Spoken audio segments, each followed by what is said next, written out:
Bounce देखने मिला और उसी दौरान इन्होंने खरीदा हुआ स्टॉक था। लेकिन उसके पहले अगर हम लोग चार्ट स्ट्रक्चर देखते हैं तो कंटिन्यूअसली लोअर लोस के फॉर्मेशंस देखने मिले। आमतौर पे इस पैटर्न पे खरीदारी की सलाह नहीं होती है, लेकिन स्टॉक जिस रेट पे लिया हुआ है वहां से बहुत कम टूटा हुआ स्टॉक है। एक बेस बन रहा है यहाँ पे 140 के आसपास का। तो मुझे लगता है कि 138 के स्टॉप लॉस से इसको होल्ड करके चलना चाहिए। और ऊपरी लेवल पर मुझे लगता है कि इनके रेट्स इनको जरूर देखने मिल सकते हैं। अगर कोई उछाल आती है तो एग्जिट करना चाहिए। जी, तो 138 का है स्टॉप लॉस। और अगले कॉलर है हमारे साथ मोहन पाटिल साहब मुंबई से। पाटिल साहब पूछिए, क्या सवाल है आपका? सर मैंने अदानी विलमार के शेयर्स लिए हैं 380 के रेंज में, 360 375 के रेंज में। और अभी वो बहुत डाउन चल रहा है। 40 शेयर्स है मेरे पास, तो अभी क्या करना चाहिए उसमें? होल्ड करूं, बेच दूं, क्या वेट करूं? अदानी बिल्डर पंकज जी।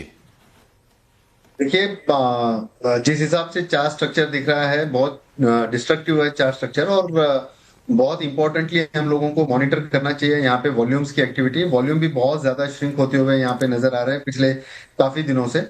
तो मुझे लगता है कि अगर आप इसको होल्ड करना चाहते हैं तो इसको जरूर होल्ड करके चल सकते हैं, लेकिन स्टॉप लॉस बेहद करीब का यहाँ पर देखने मिल रहा है 204 रुपए के आसपास का। अगर 204 की लेवल टूटती है तो स्ट्रक्चरल डैमेज इस काउंटर में देखने मिल सकता है। अगर आप ये काउंटर छोड़कर किसी और काउंटर में अगर निवेश करते हैं तो वो ज्यादा बेहतर होगा। तो फिलहाल के लिए इसमें एग्जिट करने की सलाह रहेगी। जी, एग्जिट करने की सलाह है और बने भी रहेंगे तो 204 बिल्कुल करीब है। तो देख लीजिए क्या करना है। और अगले कॉलर हमारे साथ हैं वरुण। वरुण पूछिए, क्या सवाल है आपका? मुझे दो स्क्रिप्ट के बारे में, कंपनी के बारे में जानना है। मेरा बहुत इन्वेस्टमेंट है, एक ABFRL में है और दूसरा उत्कृष्ट बैंक में है। ओके,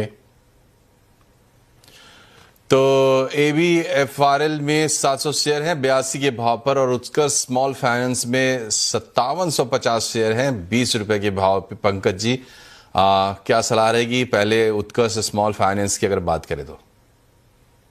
जी सर, उत्कर्ष स्मॉल फाइनेंस की अगर हम लोग बात करते हैं सर, यहाँ पे एक रेजिलियंस जरूर लोअर लेवल से दिख रहा तो जरूर है। यहाँ पे डेली टाइम फ्रेम के ऊपर इसमें जो स्टॉप लॉस यहाँ पे मेंटेन करके चलना चाहिए वो 12 रुपए 10 पैसे का। होल्ड करके चले, ये काउंटर लंबी अवधि के लिए रख सकते हैं। हालांकि इसके अंदर भी वॉल्यूम्स के कंसर्न जरूर आते हैं। और रेट पॉइंट ऑफ व्यू से अगर हम 1 रुपया 1.5 रुपए भी अगर इसके अंदर बढ़ता है तो करीब करीब 10 रुपए की उछाल यहाँ पर देखने मिलती है। 15 रुपीज 20 पैसा के ऊपर, 15 रुपए 20 पैसा के ऊपर एक बड़ा ब्रेकआउट यहाँ पर नजर आ रहा है। तो मुझे लगता है 12 रुपए 10 पैसे के हिसाब से इसको स्टॉप लॉस मेंटेन करके ऊपरी लेवल के लिए होल्ड करना चाहिए। मेरे हिसाब से ये काउंटर होल्ड रहेगा। जी, और दूसरा काउंटर इन्होंने ABFRL बोला था। जी, ABFRL का रेट अभी फिलहाल 63.70 के आसपास चल रहा है। RSI इसका डेली टाइम फ्रेम के ऊपर 20 के आसपास दिख रहा है। पिछले 3 दिनों में इसके अंदर गिरावट में काफी स्ट्रॉन्ग सेलिंग विटनेस हुई है यहाँ पे वॉल्यूम के साथ में। तो हो सकता है यहाँ से और भी थोड़ा गिरावट देखने मिले। लेकिन ये काउंटर मेरे कुछ चंद काउंटर्स जिनमें जो है पसंदीदा काउंटर्स आ रहा है। और 58 की रेंज में अगर ये काउंटर कहीं भी देखने मिले तो मुझे लगता है कि थोड़ा सा एक्यूमुलेशन एक जोन किया जा सकता है वहां पे 55 से 58 की रेंज में। और एक शार्प स्टॉप लॉस यहाँ पे मेंटेन करके चले 51 के आसपास का। इसके अंदर जब भी उछाल देखने मिलेगी मुझे लगता है कि 72 रुपए 50 पैसे और 80 रुपए तक के टारगेट्स यहाँ पर देखने मिल सकते हैं। जी, तो 72 और 80 का टारगेट है, लेकिन स्टॉप लॉस भी है 50 के आसपास। ब्रजेश कुमार है हमारे साथ बिहार से। ब्रजेश जी, किस शेयर से जुड़ा, क्या सवाल है आपका? जी sir, good evening sir, thank you. जी, पूछिए अपना सवाल। जी सर, मेरा सवाल ये था कि सर मैंने लेटेंट व्यू बाई किया हुआ है 472 रुपीज पे। और मेरे से गलती ये हुई है कि मैंने इसको MTF में बाई किया है और उसको एवरेज भी कर लिया है डिप में। ऑलमोस्ट मेरा पता टोटल क्वांटिटी है 800। 472 के प्राइस पे, 472 के प्राइस पे लिया था 800 शेयर्स। एवरेज करते करते 472 हो गया उसका। ओके, एवरेज प्राइस है ये 800 शेयर्स में। पंकज जी, क्या सलाह रहेगी इनके लिए? देखिए जी, पर्टिकुलर ये स्टॉक की जो तासीर है काफी एग्रेसिव टाइप का ये स्टॉक है यहाँ पे। लेकिन वॉल्यूम के कंसर्न्स इसके अंदर हर वीक दर वीक में यहाँ पे देखने मिलते हैं, लेकिन लोअर लेवल से आरएसआई के अंदर एक पॉजिटिव डाइवर्जन यहाँ पे नजर आ रहा है। डेफिनेटली इन्होंने जैसे कहा अभी कि एमटीएफ में इन्होंने ये स्टॉक खरीदा हुआ है, तो जो इंटरेस्ट का जो रेट है वो भी इसके अंदर ऐड होता है, तो स्टॉक की जो वैल्यू है वो इंक्रीज हो जाती है परचेज प्राइस वहां पे। तो मुझे लगता है कि ये स्टॉक के अंदर अच्छा खासा रेजिलियंस जरूर देखने मिल सकता है। इसको होल्ड करने की सलाह रहेगी, और स्टॉप लॉस जो है थोड़ा दूर का देखने मिल रहा है यहाँ पर। मुझे लगता है 370 के आसपास का एक स्टॉप लॉस मेंटेन करके चलना चाहिए। जब भी ये काउंटर के अंदर तेजी आती है तो अच्छी खासी तेजी देखने मिल सकती है। ऊपरी लेवल पर मुझे लगता है कि 460 490 तक के लेवल्स यहाँ पर देखने मिल सकते हैं। बाकायदा इसमें एक साल तक का टाइम होराइजन होना चाहिए। जी, तो 370 का स्टॉप लॉस, लेकिन 380 का आश्वासन भी है। बने रहिए, ये सलाह है। विवेक टोटे साहब है हमारे साथ पुणे से। विवेक जी, क्या सवाल है आपका? नमस्ते मनोज सर, पंकज सर, मेरा नाम विवेक है, मैं पुणे से हूँ। सर मेरा सवाल है नेटको फार्मा पे। 34 शेयर्स है सर मेरे पास नेटको फार्मा के, एट द रेट ऑफ 1141 के भाव पे। और अब क्या कर सकता हूँ मैं? एक साल से होल्ड कर रहा हूँ, क्या कर सकता हूँ? मैं बेच सकता हूँ या एवरेज कर सकता हूँ? ठीक है, नेटको फार्मा, पंकज जी। जी, देखिए ये काउंटर पिछले 2 हफ्तों से ये 200 डेमा के नीचे ट्रेड कर रहा है। वॉल्यूम्स भी अच्छे खासे श्रिंक होते हुए नजर आए हैं, लेकिन काउंटर की तासीर जो है वो काफी पॉजिटिव नजर आती है। फार्मा एक थेमेटिक सेगमेंट हो जाता है, लेकिन फिलहाल चल नहीं रहा है ये काउंटर, लेकिन होल्ड करने की सलाह रहेगी। Over the period of time ये काउंटर दोबारा अच्छा करने की उम्मीदें हैं। मुझे लगता है कि 860 के ऊपर इसके अंदर एक काफी स्ट्रॉन्ग ब्रेकआउट यहाँ पर विजिबल हो सकता है, तो 860 के लिए इसको होल्ड करना चाहिए। जैसे ही 860 क्रॉस करेगा, मुझे लगता है कि काउंटर काफी बढ़िया परफॉर्म कर सकता है। रिसेंट हाइज इसके जो है 960 के आसपास के हैं, तो एवरेज जरूर कर सकते हैं। और यहाँ से मुझे लगता है कि स्टॉप लॉस की जो रेंज होनी चाहिए वो 810 के आसपास की मेंटेन करनी चाहिए डेली टाइम फ्रेम के ऊपर। चलिए, तो यहाँ थोड़ा सा हम लगाते हैं ब्रेक, लेकिन फोन पर हमारे साथ और भी कॉलर्स हैं और उनकी क्वेरीज क्या है सॉर्ट आउट करेंगे छोटे से ब्रेक के बाद। बने रहिए हमारे साथ।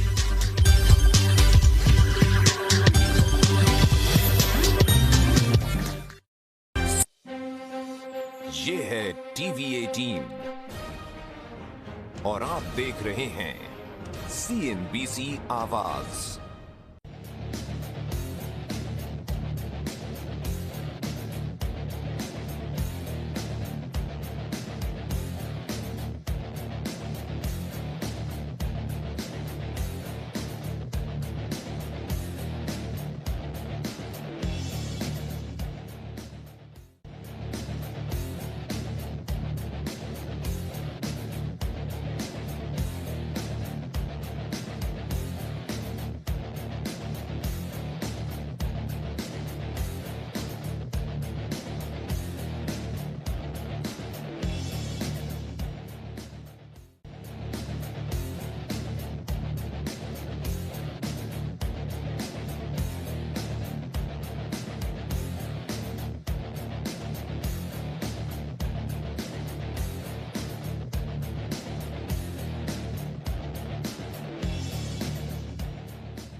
ब्रेक के बाद एक बार फिर से आपका स्वागत है CNBC आवाज पर। आप देख रहे हैं हमारे दर्शकों की क्वेरीज और पंकज जी के जवाब। और अगले कॉलर हमारे साथ मध्य प्रदेश से हैं सतीश मोदक साहब। सतीश जी, बहुत बहुत स्वागत है आपका CNBC आवाज पर। बताएं क्या क्वेरी है आपकी। पास एस बैंक के 1000 शेयर है,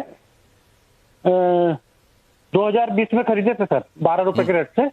ओके, जो अभी आगे क्या करना चाहिए सर इसमें? और भेल के 110 शेयर है सर, एवरेज किया उनको 250 तक। ठीक है, ये दो शेयर्स हैं इनके। पहला शेयर यस बैंक का है, 2020 में लिया था 12 रुपए के भाव पर। आज पूछ रहे हैं क्या करें, बताएं पंकज जी। यस बैंक में कोई सेकंड थॉट लेनी ही नहीं चाहिए। मुझे लगता है कि स्ट्रेट एग्जिट वाला स्टॉक है। कितना भी जोर लगा लेंगे, मुझे नहीं लगता है कि ये स्टॉक 24-25 के ऊपर कभी जा पाएगा। लेकिन डाउनसाइड इसकी जो लगती है, मुझे लगता है कि ये 10 रुपए तक के आने का पोटेंशियल रखता है स्टॉक। तो स्ट्रिक्टली एग्जिट करने की सलाह रहेगी यहाँ पे। और दूसरा स्टॉक इन्होंने कहा BHEL का। जी, ये अभी जो रिसेंट न्यूज आई है कि चाइना की कंपनीज को हिंदुस्तान के अंदर काम करने की जो सहूलियत देनी जा रही है, उसके बाद में ये काउंटर ने बहुत शार्प रिएक्शन दिया और 10% के आसपास सेम डे ये काउंटर टूटा है। और उसके बाद में कंटिन्यूअसली ये स्टॉक गिरावट देखने मिल रही है यहाँ पे। लेकिन ओवरऑल काउंटर अगर आप लॉन्ग टर्म के पर्सपेक्टिव से देखते हैं सर, तो डेफिनेटली इसको होल्ड करना चाहिए। मेरे ख्याल से इसके अंदर 320 रुपए तक के टारगेट वापस रीएस्टेब्लिश हो सकते हैं। स्टॉप लॉस जो है निचली लेवल पर मुझे लगता है कि 230 का मेंटेन करके चले। अगर at any point in time 240-45 की रेंज में अगर ये काउंटर मिलता है तो ऐड करने की सलाह रहेगी यहाँ पे। और पेशेंटली इसको होल्ड करें जब तक ये वीकली टाइम फ्रेम के ऊपर 230 का लेवल नहीं तोड़ता है, तब तक इसके अंदर से बाहर नहीं निकलना चाहिए। जी, तो 230 तक तो आप सेफ हैं इसमें, और लॉन्ग टर्म के लिए लिया है तो, और 250 पर लिया है, 251 पर अभी भी है।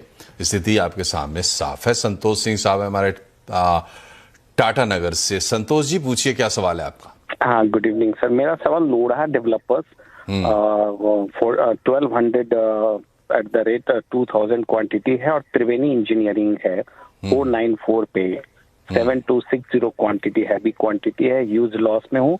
अभी क्या एवरेज करना चाहिए या वेट करना है? कब एग्जिट करना है? त्रिवेणी इंजीनियरिंग 400 तक गया भी बाउंस बैक में, बट मैं नहीं निकल पाया जस्ट 20 डेज बिफोर सर। तो दो हैं स्टॉक इनके पास, लोढ़ा डेवलपर्स भी है और त्रिवेणी इंजीनियरिंग भी है। क्या सलाह रहेगी पंकज जी?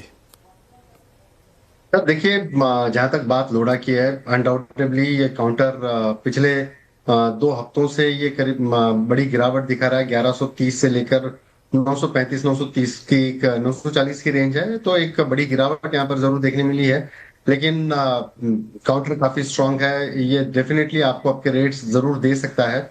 मुझे लगता है कि अगर एवरेज करने की बात है तो ये काउंटर के अंदर डायरेक्शनल एवरेज करना चाहिए। ये अभी गिरावट है, तो एक बार गिरावट इसकी कंप्लीट हो जाने दो। मुझे लगता है कि ये 880-890 के आसपास इसकी गिरावट कहीं ना कहीं थमनी चाहिए। और ये ओवरसोल्ड जोन में है। काउंटर RSI करीब 24-25 के आसपास दिख रहा है। तो मार्केट के अंदर थोड़ा बहुत भी अगर रिस्पेक्ट देखने मिला तो ये काउंटर काफी अच्छा परफॉर्म कर सकते हैं। तो डेफिनेटली इसको होल्ड करने की सलाह रहेगी। एंड जहां तक बात इनकी त्रिवेणी की है, त्रिवेणी ने एक बेस बनाया 317 रुपए के आसपास का। तो मुझे लगता है 315 रुपए का एक स्टॉप लॉस यहाँ पर मेंटेन करके चलना चाहिए। थोड़ी बहुत रेजिलियंस जरूर दिखाया ऊपरी लेवल पर। मुझे लगता है 350-360 रुपए तक की लेवल्स यहाँ पर जरूर देखने मिल सकती है, लेकिन इससे ज्यादा ये काउंटर देखते हुए नजर नहीं आ रहा है यहाँ पे। तो टेक्निकली अगर मैं कहूँ यहाँ पे तो 370 रुपए तक की लेवल देखने मिल सकती है। थोड़ा सा रिस्क रहेगा इस लेवल पर अगर एक्यूमुलेशन करते हैं, तो एवरेज कर आप एग्जिट ले सकते हैं। तो मीनवाइल इसको होल्ड करने की सलाह रहेगी।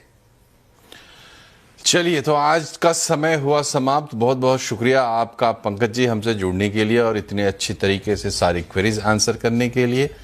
प्रोग्राम में फिलहाल इतना ही। आप भी अपने सवाल भेज सकते हैं। नमस्कार।